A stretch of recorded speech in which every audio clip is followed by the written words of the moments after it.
Shalom and welcome to this teaching series on the book of Daniel. My name is Daniel Goldstein, and I will be teaching this series for the duration of the entire book.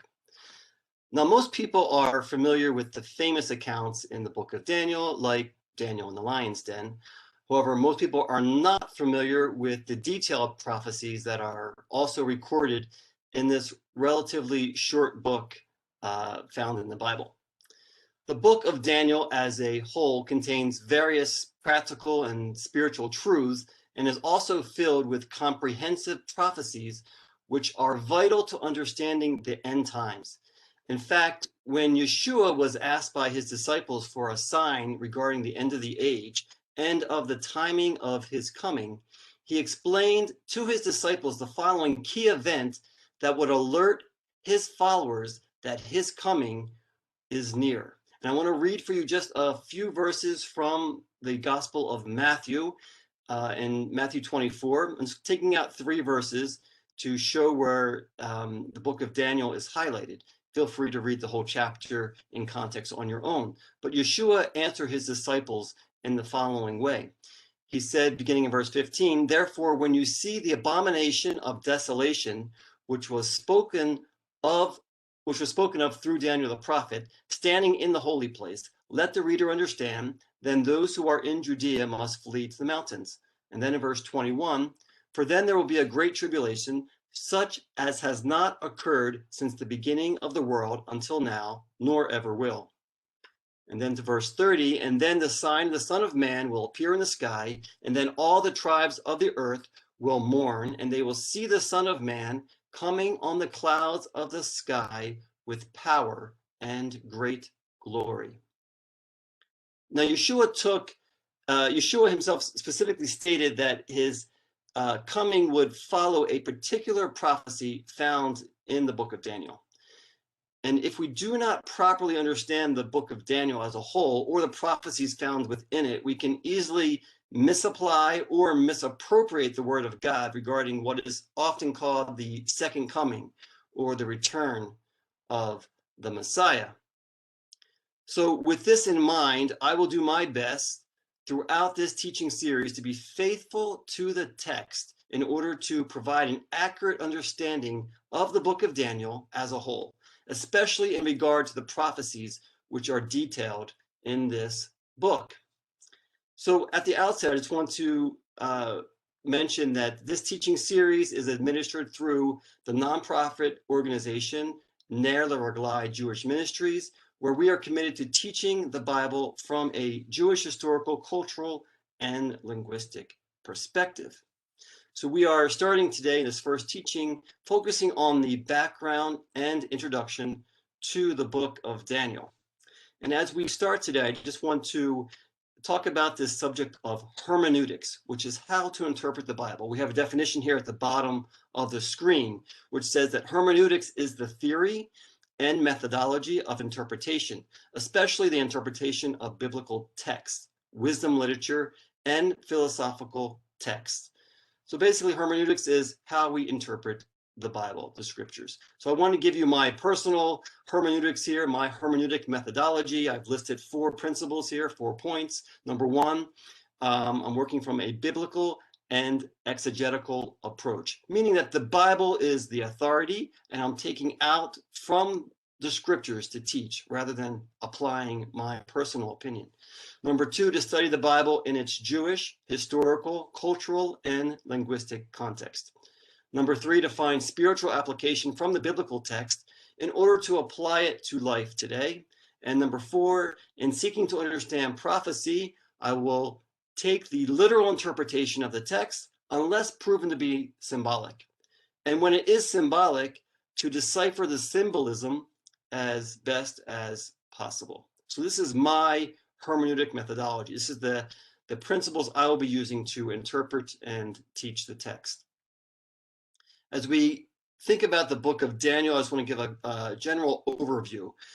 The author of the book of Daniel is understood to be Daniel the prophet because he speaks in first person in the book. The date of the book, it is set in the time period of 605 to 537 BCE. And the chronology of the book of Daniel we see that the first 6 chapters are mostly historical, and they continue in a chronological sequence from 605 to 539 BCE. And chapters 7 to 12 are much more prophetic with some history, and they're not in chronological order. They go back and forth, but they range in a shorter period of time from 553 to 537 BCE. I just make a note here in regard to the acronyms BC and BCE, right? So BC means before Christ, BCE before the Common Era, but they both refer to the Gregorian calendar and before the life and the birth of the Messiah. So I'm going to use BCE for the most part in these teachings, just because it's generally used in the academic settings. So as we approach the context of the book of Daniel, it's important to understand the history of the Middle East. There have been various tribes, peoples, nations, and kingdoms scattered from Egypt in the west to Iraq and Iran in the east, in this general area, which is pictured on the screen. This area is generally called the Fertile Crescent. Fertile meaning well-watered. We see the green zone here when we see the rivers that go through it and it gets rain. It's called crescent in the shape of the crescent moon. And so this is often called the Fertile Crescent. We also see the word Levant to the kind of center of in the center of the screen there on the Eastern Mediterranean, right? Now the word Levant is said to have come from the French lever, to rise, and it's the eastern region where the sun rises. And but we also have the understanding of the Hebrew word Lavan or Lavana, which means white, and it's also connected to this area. We have the country of Lebanon, which is in this area as well. And so that area along the Mediterranean coast is often called the Levant. Now, this whole area kind of in the center of the screen going down towards the Persian Gulf is called Mesopotamia. This is a Greek word, and it means the area between the two rivers. The two rivers are named here as well, the Tigris and the Euphrates. You can see them on either side of the word Mesopotamia on the picture. This same area is called Naharaim, which means in Hebrew, the two rivers. So the Greek word Mesopotamia and Naharaim are just a Greek root and a Hebrew root. And we see this Hebrew word, Naharaim, used in the book of Genesis, chapter 24, when Abraham had sent his servant to look for a wife for his son Isaac. And we read here in Genesis 24, it says, "Then the servant took 10 of his master's camels and left with all the best of his master's things in his hand. Then he rose and went to Aram Naharaim, to Nahor's city." Right, so we see Nahor in the north there, also called Haran. Haran and Nahor are two brothers of Abraham, right? So the city was named after them. And it's in this area, which is labeled there on the map, Padan Aram, right? So we have the Aram is a tribe or a nation that ruled in this area for a while. And so we see in the scriptures it was called Aram Naharaim. It's being named after a people group as well as an area, right? The area between the two rivers. So it's important to understand how these words come about, right, through context. So this area of the Fertile Crescent, which is highlighted in green on the map here, it has been ruled by numerous kings and kingdoms. And I list a few of them here: Aram, Assyria, Babylonia, who are the Chaldeans of Babylon, right? Persia, Media, Greece, Rome, etc. Many smaller kingdoms, too many to name here. And we see Israel kind of in the southwest corner there, represented by the dot of Jericho. And this is the biblical geography that most of the Bible centers around. Now, the Bible is a historical document. It's God's word that records events from creation to the time of the New Testament. And it's written over a period of about 1,500 years, 1,500 years, from Moses, who is responsible for the first 5 books, to the disciple John, who, as we understand, wrote the book of Revelation. And the context is important to understand as we approach the Bible, because each verse, each chapter, each book are set in history and culture and language. And we need to understand what was being said at that time so we can properly understand it for today. Now, the book of Daniel was written in Babylon in the 6th century BCE, right? About 2,600 years ago. So Babylon is the context of the book of Daniel. So we want to understand more about this city and the history of it. So where do we first see the name Babylon in the Bible? And if you guessed the book of Genesis, you would be correct. So Genesis 10:10 is the first mention of Babylon. And it's just kind of mentioned there. But then in Genesis 11, we have a fuller account of something that happened in this area. We have the story of the Tower of Babel in the land of Shinar. We're not going to go through this whole story, but we're just going to read one verse here, Genesis 11:9, which speaks of this story of the Tower of Babel. It says, therefore it was named Babel, because there the Lord confused the language of all the earth. And from there the Lord scattered them abroad over the face of all the earth. So first of all, the word Babel comes from the Hebrew Bavel. And I just want to point out here that in Hebrew, the name for the Tower of Babel and the city of Babylon are exactly the same. It's the word Bavel. There's no difference in the Hebrew. I believe the translators use a different word for the tower at Babylon compared to and contrasted to the city of Babylon, because just to differentiate the two. We don't know exactly where the tower was, but more than likely, we know it was in the same area as the city of Babylon, and it may have been exactly in that city, but we just don't know for 100%. But anyway, again, it's the same word, Babel and Babylon, in the original. And also, I just want to point out that the word confused in the verse here quoted, Genesis 11:9, is the word balal, and that is where we get the word Babel from.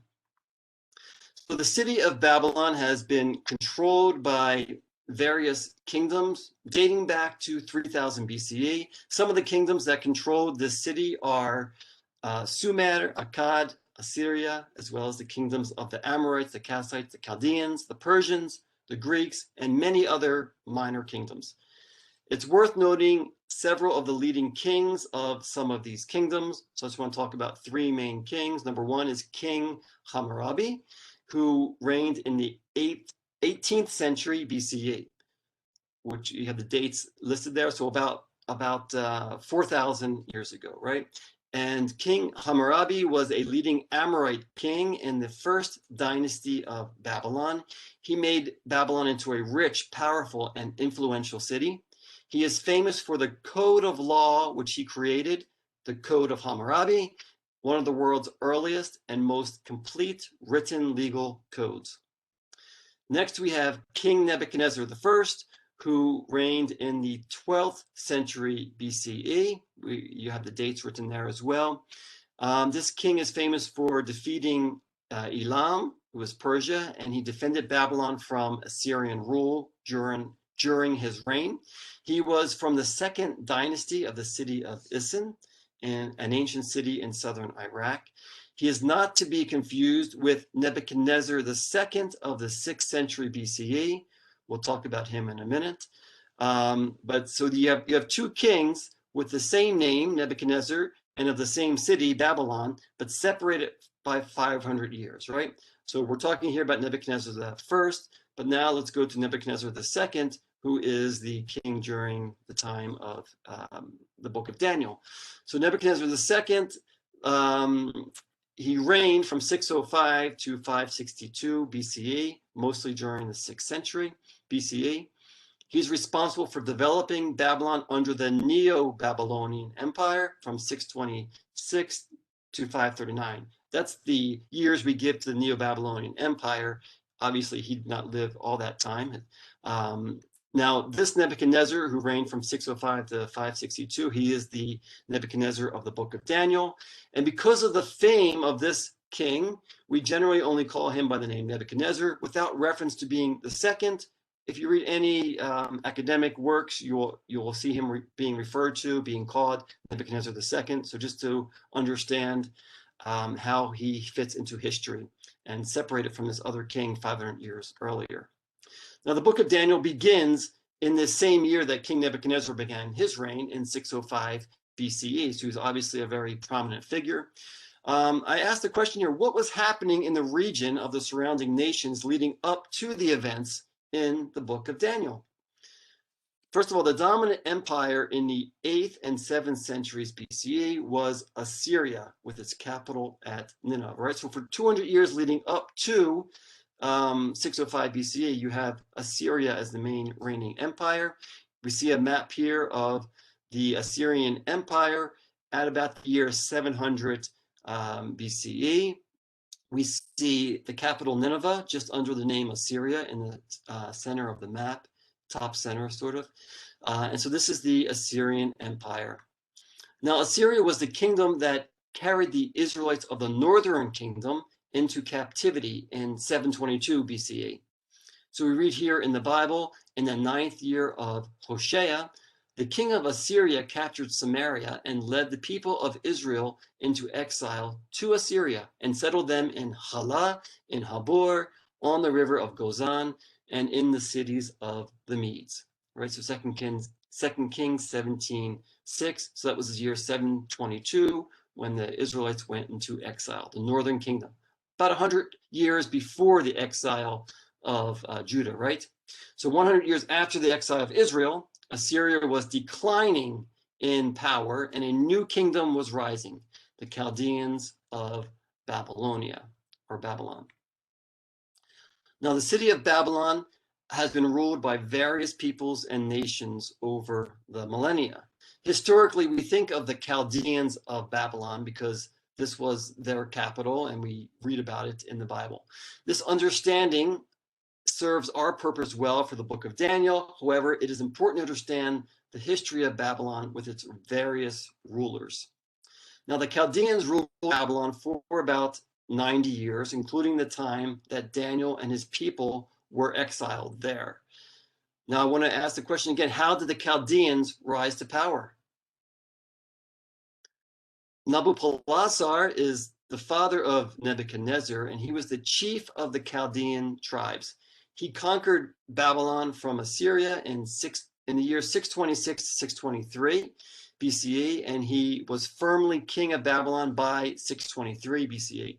The Chaldeans conquered Nineveh in 612 BCE, taking the capital of Assyria and forcing them to retreat westward to Haran. The Chaldeans conquered Haran in 610 BCE, and the Assyrians retreated to Carchemish. So at Carchemish, the Assyrians pulled their forces from the surrounding areas, including their military in Megiddo in northern Israel. So we see the red ticket there, and Carchemish is named just above it. And this is where the Assyrian Empire congregated at the end of their rule. So Assyria held control of Carchemish from about 609 to 605 BCE. And I just want to point out on this map, we see a red line going from Egypt all the way up to Carchemish. And that's because Pharaoh Necho of Egypt took his troops from Egypt all the way up north to assist Assyria at the beginning there in 609 BCE. And unfortunately, King Josiah went out to meet Pharaoh Necho, the Egyptian king, at Megiddo. So as Pharaoh and his troops were moving north, King Josiah from Jerusalem went north to meet Pharaoh Necho, and Josiah was killed. Now, in the Bible, we're never given a good reason why Josiah goes out to meet Pharaoh Necho at this time. He was not being provoked in any way. But anyway, the result was that Josiah, this good king, this godly king, was killed, and we'll talk more about him in later teachings.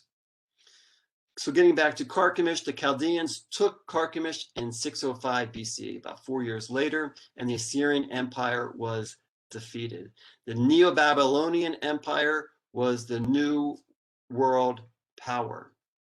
So I just want to show you kind of a more condensed version here, how the Chaldeans advance, right? They started at Babylon to the middle right of your screen, and they continued north to Nineveh, taking the capital of the Assyrian Empire, and then they continued west to Haran, and then to Carchemish in the west.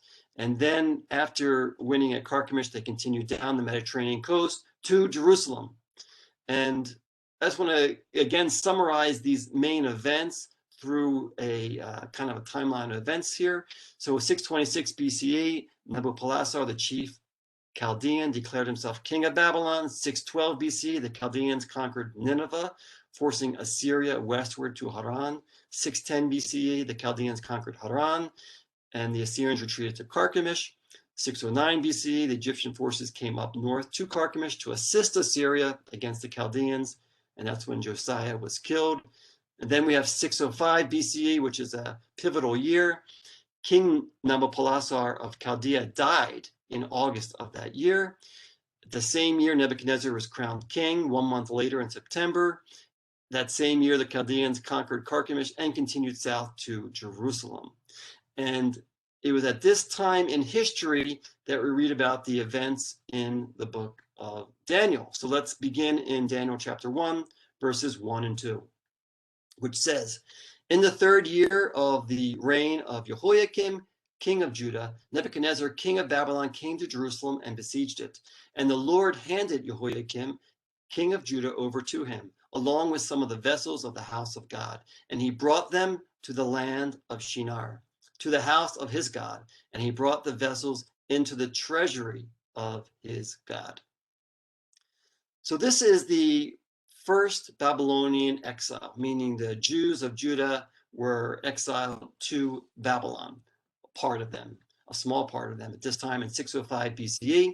Now we read here in Daniel 1:1, in the 3rd year of the reign of Jehoiakim, king of Judah, and this is in relation to King Nebuchadnezzar's coming to Jerusalem.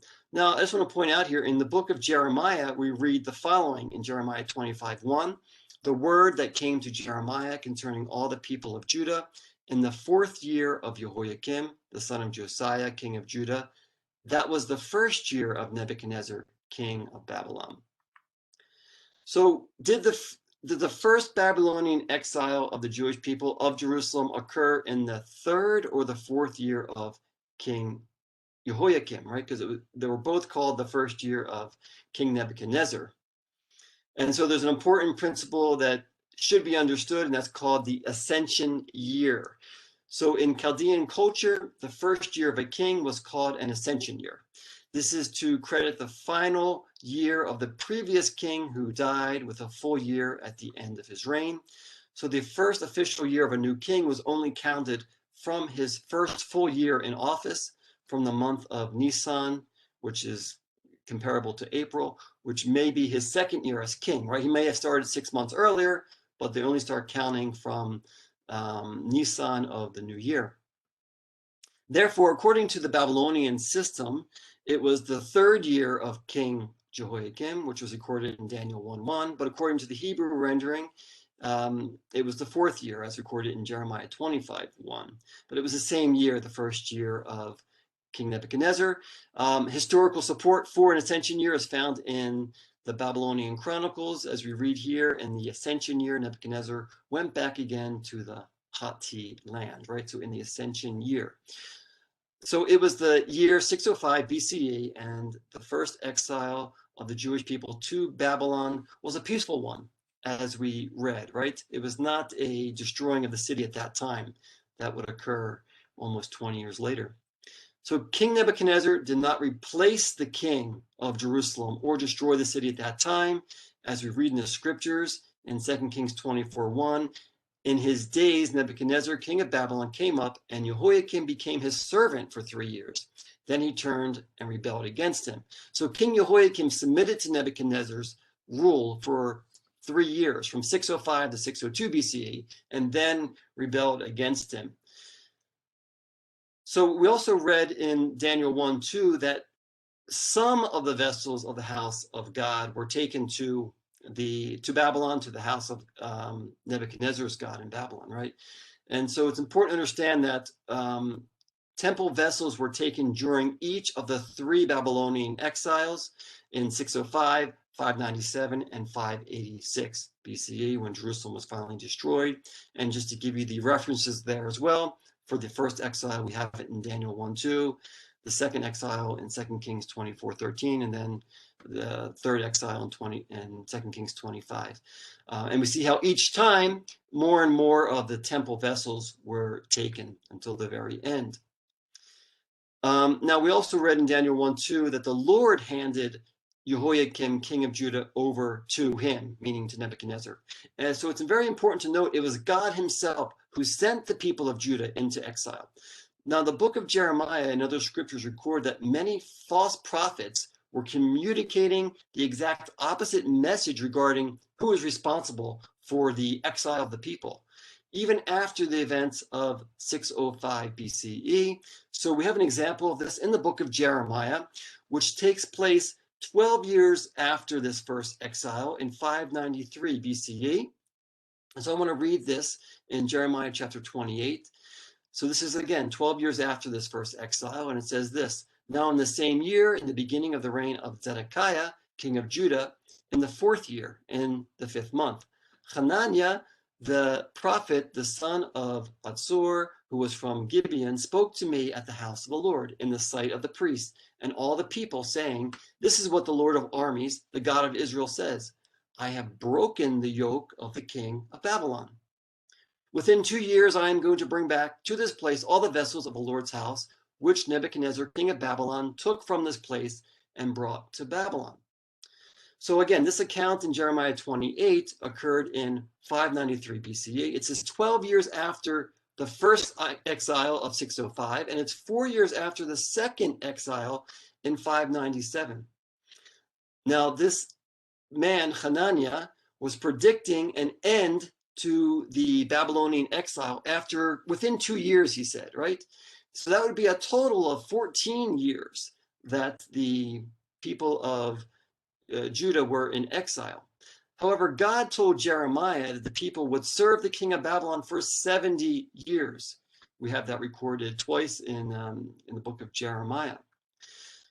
Hananiah is an example of a false prophet who spoke in the name of the Lord, but proclaimed the opposite message from the Lord through the real prophet Jeremiah, which we know through history.